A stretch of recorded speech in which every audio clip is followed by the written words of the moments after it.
घर की नई नवेली छोटी बहू को अपने कमरे में बुलाकर सास ने समझाया कि आज किसी भी सब्जी या दाल में नमक मत डालना और यह बात तुम किसी को मत बताना।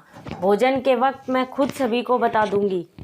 सास की बात सुन छोटी बहू ने कहा, ठीक है माँ जी। फिर छोटी बहू अपनी सास के कमरे से बाहर चली गई। छोटी बहू के जाते ही उस घर की बड़ी बहू ने सास के कमरे में प्रवेश किया और बोली, माँ जी, आपने आज छोटी को अपने कमरे में क्यों बुलाया? कोई ख़ास बात थी क्या? तब सास ने कहा, डांटने के लिए बुलाया था मैंने उसे। हर रोज़ भोजन में नमक ज़्यादा डाल देती है। फिर बड़ी बहू ने कहा, आपने अच्छा किया माँ जी, उसे रसोई नहीं आती।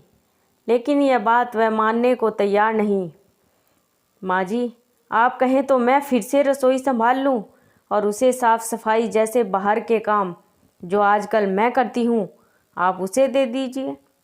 बड़ी बहू ने अपनी मन की बात सास के सामने रखी।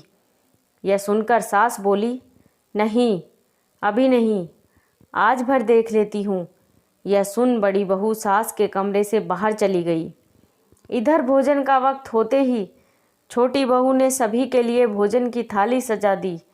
भोजन का पहला निवाला मुंह में डालते ही सास मुस्कुराई और कहा, आज भोजन बहुत स्वादिष्ट बना है। घर के सदस्य भी बड़े मन से बिना कोई नमक की शिकायत किए स्वाद लेकर भोजन कर रहे थे। भोजन समाप्त कर सास ने बड़ी बहू को अपने कमरे में आने का इशारा किया। सास का इशारा पा बड़ी बहू झटपट कमरे में पहुंची।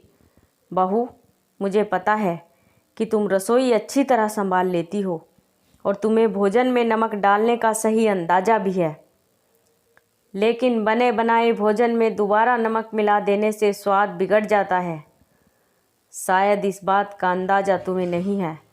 अपनी सास की बात सुन बड़ी बहू चौंक गई और कुछ बोल ना सकी, लेकिन सास ने अपनी बात पूरी की। मैंने छोटी बहू को अपने कमरे में बुलाकर आज की रसोई में नमक डालने से मना किया था, लेकिन फिर भी भोजन में नमक की मात्रा बिल्कुल सही थी। यह सुनते ही बड़ी बहू के पैरों तले ज़मीन खिसक गई। वह सास के पैरों में गिर पड़ी और बोली, माँ जी, मुझे माफ़ कर दीजिए। सास ने उसे प्यार से कहा, बहू, तुमने अपनी गलती मानी, यही बड़ी बात है, और अपना फैसला सुनाया। आज से तुम घर की साफ़ सफाई के साथ रसोई में जाकर भोजन बनाने में छोटी बहू को मदद भी किया करोगी, ताकि वह तुम्हारी मदद से नमक का सही अंदाज़ा सीख सके। बड़ी बहू आत्मग्लानि से भरी अपनी सास के कमरे से बाहर निकली और रसोई में जाकर अपनी देवरानी को गले लगाया। आशा करती हूँ कि आपको यह कहानी पसंद आई होगी। कहानी अच्छी लगी हो तो चैनल को सब्सक्राइब